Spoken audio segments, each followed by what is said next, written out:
Hello everyone, welcome to my YouTube channel. आज की class में हम लोग क्लासिफिकेशन ऑफ ब्रिक्स पढ़ेंगे। ठीक है। And how are you all? I guess all of you are fine. So let's start. So today we are going to read the topic that is classification of bricks. तो bricks को हम लोग कैसे classify करते हैं based on their physical and mechanical properties, ये हम लोग देखेंगे। तो बेसिकली हम लोग चार टाइप में डिवाइड करते हैं ब्रिक्स को। पहला हो गया आपका फर्स्ट क्लास, सेकेंड हो गया second class, फिर third class, फिर fourth class. Okay, so these are the four classes of bricks based on their physical and mechanical properties. Okay, so we should go ahead and we will discuss one by one. The first one is first class brick. Okay, तो पहला first class brick है। तो these bricks are table molded. तो ये सब जो BRICS होता है, फर्स्ट क्लास जो ब्रिक है, इसका मोल्डिंग जो है टेबल में होता है। ठीक है, मोल्डिंग हम लोग पढ़े हैं, मोल्डिंग ऑफ ब्रिक्स। तो मोल्डिंग ऑफ ब्रिक्स में हम लोग पढ़े थे कि ब्रिक का मोल्डिंग एक तो आपका ग्राउंड मोल्डिंग होता है, ground moulding, and the second one is table moulding. तो टेबल मोल्डिंग में थोड़ा कॉस्ट ज़्यादा आता है क्योंकि वर्कर काफ़ी जल्दी थक जाता है। और इसमें जो आपका ब्रिक जो तैयार होता है टेबल मोल्डिंग में, उसका जो एजेस हो गया, सरफेस हो गया, वो काफ़ी ज़्यादा बेटर रहता है। और इस कॉर्नर इसका स्क्वायर रहता है, स्ट्रेट एज रहता है, तो इसीलिए थोड़ा ब्रिक जो है महंगा हो जाता है। तो फर्स्ट क्लास का जो ब्रिक होता है वो टेबल मोल्डेड होता है, and these are burned in kilns. और ये सब को जो है किल्न में बर्न किया जाता है। ठीक है, क्लैंप में नहीं। These are thoroughly burned. ये लोग का जो बर्निंग होता है, चारों तरफ जो है एक समान बर्निंग होता है। ठीक है, ऐसा नहीं है कि कहीं ओवर बर्नट हो गया, कहीं अंडर बर्नट हो गया, कहीं कम पकाया गया, कहीं ज़्यादा। तो ऐसा नहीं होता है, थोरोली मतलब सेम जैसा पकाया जाता है सब साइड। इसका कलर जो है आपका डीप रेड होता है, चेरी और कॉपर कलर का होता है। ठीक है, सरफेस इसका काफ़ी स्मूथ होता है। आप देख सकते हैं, ये फिगर में विजिबल है, सरफेस काफ़ी स्मूथ है, रेक्टेंगुलर भी है, प्रॉपर शेप में है। जो हम लोग आसपास देखते हैं ब्रिक, वो थर्ड क्लास ब्रिक होता है। ठीक है, थर्ड क्लास ब्रिक होता है जो आसपास हम लोग देखते हैं। ये हो गया आपका first class brick. First class brick में, let me write it down. First class brick में जो आपका इसका सरफेस है काफ़ी स्मूथ रहेगा, रेक्टेंगुलर भी रहेगा, पैरेलल रहेगा। ये एजेस देखिए एक दूसरे के पैरेलल है, शार्प रहेगा, स्ट्रेट एज रहेगा, काफ़ी स्ट्रेट दिख रहा है। एज इसका काफ़ी स्ट्रेट है, स्क्वायर कॉर्नर है। ठीक है, it should be free from flows. कोई भी इसमें कमी नहीं होता है। It is free from flows. फिर क्रैक भी नहीं होता है और स्टोन्स भी नहीं रहता है। तो ब्रिक अर्थ जो हम लोग पढ़ रहे थे, तो उसमें देखे थे कि स्टोन्स वगैरह नहीं रहना चाहिए ब्रिक के अर्थ में। ठीक है, क्या कि वो यूनिफॉर्म नहीं बनने देता है ब्रिक को। तो ये सब में जो आपका स्टोन्स वगैरह नहीं मिलेगा, क्रैक्स नहीं मिलेगा, ना कोई भी कमी रहेगा। फ्लॉज मीन्स कमी होता है। It should have uniform texture. इसका बनावट भी सब जगह सेम रहता है, यूनिफॉर्म टेक्सचर रहता है। ठीक है, आगे बढ़ते हैं। इस सब ब्रिक का क्वालिटी क्या होता है? No impression should be left on the brick when a scratch is made by finger nail. अगर हम लोग इस ब्रिक में नाखून के थ्रू हम लोग स्क्रैच करना चाहे तो कोई भी इम्प्रेशन नहीं बनेगा। इतना ये स्ट्रेंथ इसका ज़्यादा होता है। और इसका जो फ्रैक्चर सरफेस है, मान लीजिए कहीं फ्रैक्चर भी हो गया तो उसमें आपको लम्स ऑफ लाइम नहीं दिखना चाहिए। लाइम हम लोग पढ़े हैं, लाइम का क्या यूज होता है। लाइम जो है काफ़ी पाउडर्ड फॉर्म में होना चाहिए ब्रिक अर्थ में। ठीक है, क्यों होना चाहिए? क्योंकि लम्स ऑफ लाइम क्या करता है, ब्रिक को क्या करता है, मेल्ट करवा देता है। मेल्ट कैसे करवाता है? अगर लंप ऑफ लाइम में मतलब ज़्यादा अगर लाइम जो है ब्रिक में प्रेजेंट है तो क्या करेगा, वो जब ब्रिक का जब बर्निंग होता है तो वो क्विक लाइम में चेंज होता है। और क्विक लाइम में चेंज होने के बाद क्या होता है, जब उसको हम लोग यूज़ करेंगे और उसमें पानी वगैरह पड़ा तो वो स्लेकिंग होगा उसमें। स्लेकिंग के कारण क्या होता है, वो पीसेस में टूट जाता है ब्रिक। तो लाइम जो है काफ़ी खतरनाक होता है, इसलिए इसको काफ़ी कम अमाउंट में, लेस देन 5% जो है यूज़ किया जाता है। ठीक है, लेस देन 5%। इसका बस एक ही यूज़ है कि अगर लेस देन 5% रहता है तो ये क्या करता है, सैंड को फ्यूज़ करवा देता है। ठीक है, सैंड को फ्यूज़ कराने से क्या होता है, उसमें सीमेंटिंग मटेरियल जो है ज़्यादा आ जाता है। ये मेरा प्रीवियस क्लासेस में बहुत अच्छे से समझाया है, तो आप लोग प्रीवियस क्लासेस मेरा देखिएगा, सब क्लियर हो जाएगा। और एक चीज़, जब ये दोनों ब्रिक को हम लोग क्या करेंगे, जब स्ट्राइक करेंगे तो क्या होगा, मेटालिक रिंगिंग साउंड आएगा। ठीक है, मेटालिक रिंगिंग साउंड आ रहा है, इसका मतलब ब्रिक जो है आपका फर्स्ट क्लास ब्रिक है। ठीक है, अगर इस ब्रिक को हम लोग 24 आवर्स के लिए पानी के अंदर छोड़ दे, कोल्ड वाटर के अंदर, ठीक है, 24 आवर्स के लिए कोल्ड वाटर के अंदर छोड़ दे, तो ये जितना वाटर एब्जॉर्ब करेगा, ठीक है, वो इसका ड्राई वेट से 20% से ज़्यादा नहीं होना चाहिए। ठीक है, ड्राई वेट इसका जो भी रहे तो उसका 20% से ज़्यादा नहीं होना चाहिए फर्स्ट क्लास ब्रिक में। ठीक है, और उसका कंप्रेसिव स्ट्रेंथ जो है आपका शुड बी ग्रेटर देन और equal to 10.5 newton per M square. ठीक है, ये इसका कंप्रेसिव स्ट्रेंथ है, 10.5 न्यूटन पर एम स्क्वायर से ज़्यादा या बराबर होना चाहिए।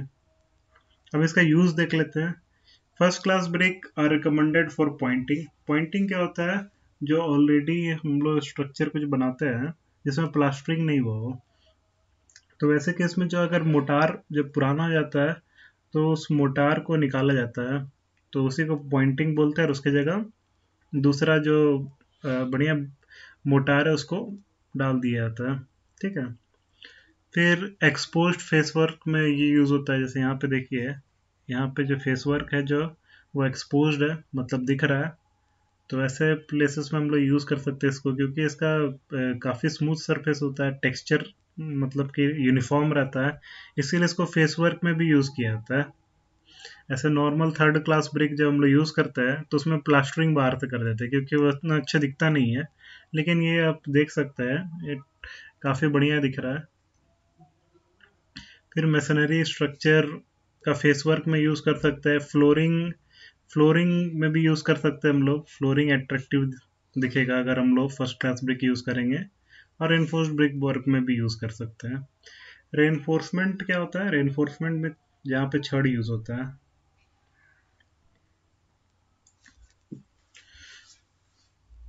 Next second class brick. ठीक है, सेकेंड क्लास ब्रिक के बारे में पढ़ते हैं।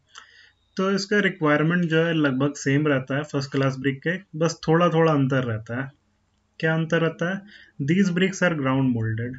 ठीक है, ग्राउंड मोल्डेड होता है, जो फर्स्ट क्लास ब्रिक था वो आपका टेबल मोल्डेड था।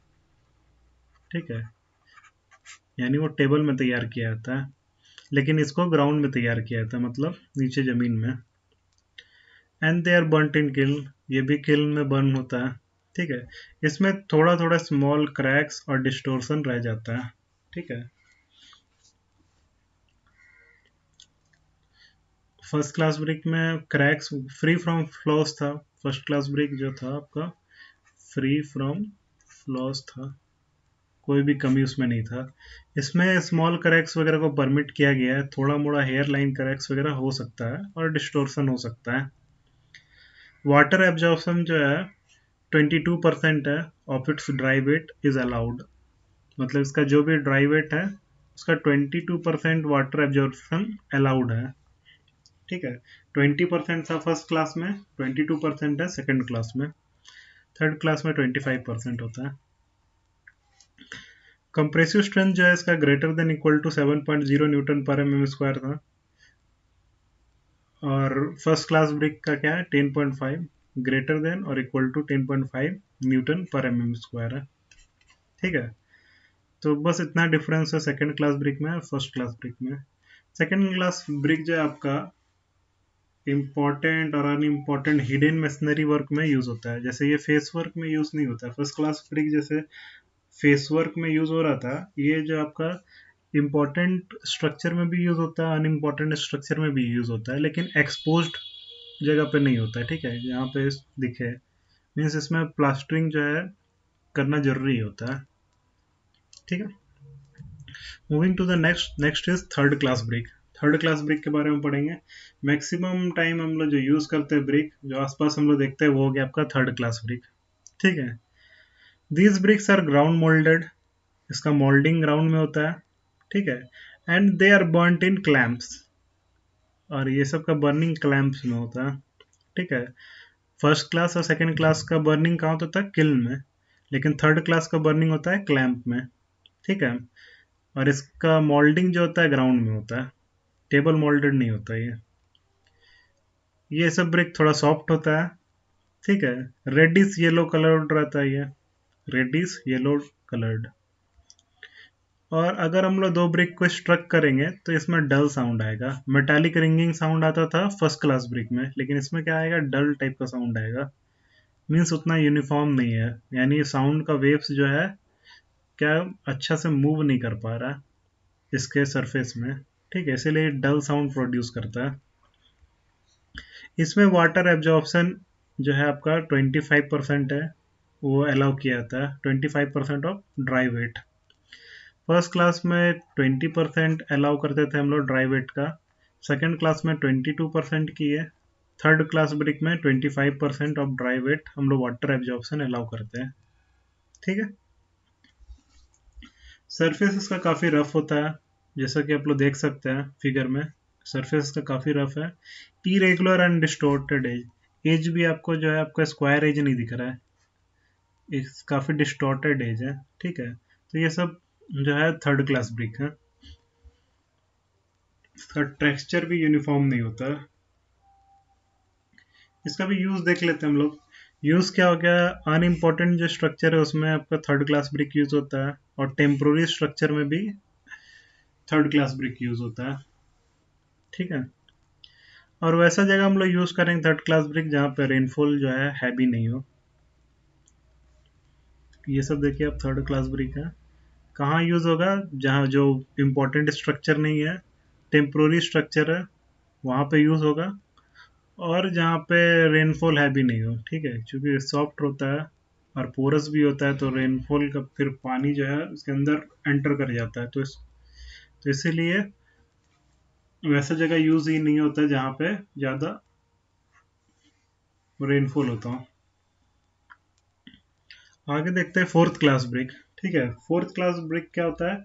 ये सब ब्रिक जो होता है ओवर बर्न्ट होता है। ठीक है, जिसको ज़्यादा पका दिया गया हो उसको बोलते हैं फोर्थ क्लास ब्रिक। ठीक है, इसका शेप काफ़ी डिस्टॉर्टेड रहता है, मतलब थर्ड क्लास से भी बेकार शेप साइज रहता है इसका। ठीक है, अब देख सकते हैं कोई आधा है, कोई पूरा है, कोई टूट गया है, उस टाइप का इसका शेप रहता है। ठीक है, ब्रिटल इन नेचर, ब्रिटल रहता है इन नेचर, मीन्स हथौड़ा मारेंगे तो ये टूट जाएगा, तो ये ब्रिटल इन नेचर होता है।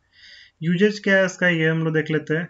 बेसिकली जो ये ब्रिक है यूज होता है फाउंडेशन में और फ्लोर में, floor in lime concrete and road में। तो ये बेसिकली फ्लोरिंग में यूज होता है और फाउंडेशन में यूज होता है। और ऐसा इसलिए होता है because burn bricks have compact structure. जो ओवर बर्न ब्रिक होता है उसका स्ट्रक्चर काफ़ी कॉम्पैक्ट होता है। ठीक है, कॉम्पैक्ट होने के कारण ये काफ़ी स्ट्रांग हो जाता है, इवन फर्स्ट क्लास ब्रिक से भी कभी कभी स्ट्रांग रहता है ये। ठीक है, तो ये सब यूज़ हो गया आपका फोर्थ क्लास ब्रिक का। जनरली इसको फाउंडेशन में हम लोग यूज़ करेंगे और फ्लोरिंग में यूज़ करते हैं, क्योंकि काफ़ी कॉम्पैक्ट स्ट्रक्चर होता है इसका, जिसके कारण ये कभी कभी स्ट्रॉन्गर रहता है इससे, फर्स्ट क्लास ब्रिक से भी। ठीक है, आज की लेक्चर में हम लोग इतना ही देखते हैं, बाकी हम लोग नेक्स्ट लेक्चर में देखेंगे। So thank you all of you, this is all for today. Thank you so much, thanks for listening also.